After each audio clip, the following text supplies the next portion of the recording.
చెప్పు నీకు ఏమైనా పట్టుకోండి నువ్వు అడిగితే చెప్తాను.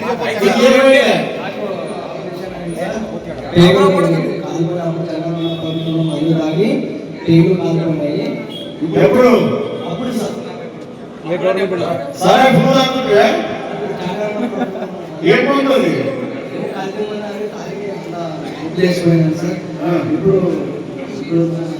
ఇప్పుడు గారికి బాగుందా? ఎప్పుడు ఆపరేషన్ చేసుకోండి? సంవత్సరం అయిందా? ఇప్పుడు అప్పుడు ఎంత వచ్చినా నీకు?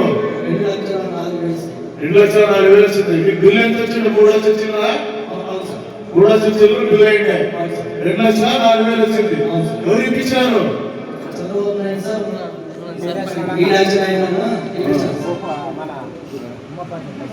చాలు చాలు. ఎవరు ఇప్పించారు? ఎవరు చెప్తే ఇచ్చినారు? వినాయక నాయుడు సారు. మీ ఊరు సర్పంచ్ లక్ష్మణ్ చెప్తే సర్పంచ్ లక్ష్మణ్ కలిసి వినాయక నాయుడు సార్ చెప్తే వినాయక నాయుడు సార్ చంద్రనాయుడు సార్ చెప్పి నీకు 2,04,000 ఇప్పించినాడు. నీకు నీ కడుపు చెడిపోయింది. దేనికోసం చెడిపోయింది?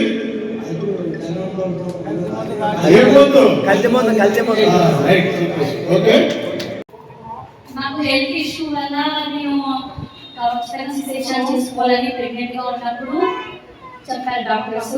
నేను భయపడి ఏం కాదు అన్నారు కాబట్టి సిజేషన్ చేసుకున్నాను. నాకు అప్పుడు డబ్బులు రాలేదు. డబ్బులు రాకపోవడంతో ఆయన డబ్బులు పెట్టి చేయించారు. 50,000 లక్షల వరకు పెట్టి చేయించారు. ఇప్పుడు మీనాక్షి నాయుడు గారు మన సీఎం మీనాక్షి నాయుడు గారితో నేను అమౌంట్ 20,000 వరకు తీసుకున్నాను.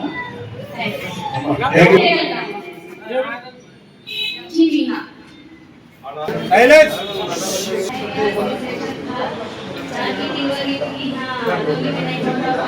खर्चा 1.5 लाख रुपए आया और विनाश नायक के साथ शुक्रिया अदा करती हूँ। चंद्रबाबू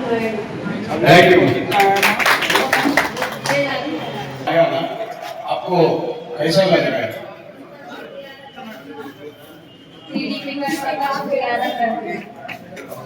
चंद्रबाबू नायडू साहब को जरूर याद कर लेना. बहुत बहुत शुक्रिया. అక్కడ ఒక ప్రగాఢమైన నమ్మకం ఉంది కాబట్టి దాదాపుగా 119 చెక్కులు ఇప్పుడు ఇవ్వడం జరిగింది. అమౌంట్ పరంగా 56 లక్షల రూపాయలు ఒకేసారి 119 చెక్కులకి ఇవ్వడం జరిగింది. ఇది మనము ఆదోని నియోజకవర్గ ఇన్ఛార్జ్ అయినటువంటి మీనాక్షి నాయుడు గారి టీము మరి ఉమాపతి నాయుడు గారి పర్యవేక్షణలో ప్రతి ఒక్క కార్యకర్త నాయకులు పటిష్టంగా పనిచేయడం బట్టి ఎవరికైతే లబ్ధి ఉన్నారో వాళ్ళు ఇమీడియట్ గా తీసుకొని వచ్చి పెద్ద దృష్టికి చిన్న దృష్టికి ఇద్దరు దృష్టికి తీసుకెళ్తున్నారు. కాబట్టి ఈ కార్యక్రమం ఇంత దిగ్విజయంగా సక్సెస్ అవ్వడం జరుగుతోంది. అలాగే మేము మొన్న పోయేటప్పుడు మనీ ఒక 96 చెట్లు తీసుకొని పోయినాం. అవి కూడా వస్తాయి. అలా ప్రతి నెలలో ఆదోని నియోజకవర్గానికి 2 సార్లు సీఎం రిలీఫ్ ఫండ్ వచ్చేదానికి అవకాశం ఉన్నాయి. ఆదోని నియోజకవర్గ ప్రజలందరూ కూడా మీరు ఆపరేషన్ చేసుకున్నారు కానీ మీ సొంత ఖర్చులతో మీరు హాస్పిటల్లో ఖర్చు పెట్టిన ఏదున్నా కూడా మా పార్టీ ఆఫీస్ దృష్టికి మా తెలుగుదేశం పార్టీ నాయకులు వాళ్ళ దృష్టికి తీసుకెళ్తే మా వంతు బాధ్యతగా సీఎం రిలీఫ్ ఫండ్ ను అత్యధికంగా ఆదోని నియోజకవర్గానికి తీసుకొచ్చే బాధ్యతలు మేము తీసుకుంటామని ఆదోని నియోజకవర్గ ప్రజలకు తెలియజేస్తూ దాదాపుగా మన ప్రభుత్వం వచ్చినప్పటి నుంచే ఇప్పుడు సీఎం రిలీఫ్ ఫండ్ కింద వచ్చిన సంఖ్య అయితే పత్రికా విలేకరులు నోట్ చేసుకుని 2,26,92,000 రూపాయలు సీఎం రిలీఫ్ ఫండ్ ఇప్పటి వరకు మన ఆదోని నియోజకవర్గానికి వచ్చింది. అలాగే గతంలో ఇది ఇచ్చే వరకు 9 812 మంది లబ్ధిదారులు ఆదో నియోజకవర్గంలో ఇవ్వడం జరిగింది.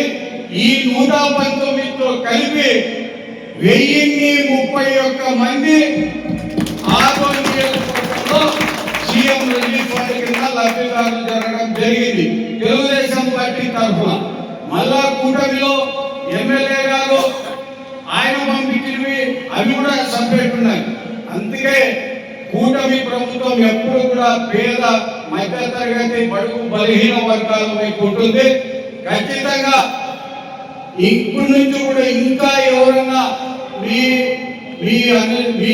ప్రజలు ఎవరైనా కూడా ఈ మీడియా సాక్షిగా మీరు తెలియజేయడం ఏమంటే, ఎవరైతే వాళ్ళ సొంత ఖర్చులతో వైద్య ఖర్చులు చేసుకున్న వాళ్ళు మా పార్టీ ఆఫీస్ దృష్టికి తీసుకువస్తే ఖచ్చితంగా మీకు సహాయ సహకారాలు అందిస్తామని నాకు ఈ అవకాశాన్ని ఇచ్చిన పెద్దలందరూ కూడా పేరు పేరున హృదయపూర్వక ధన్యవాదాలు తెలుపుకుంటూ సెలవు తీసుకుంటాను.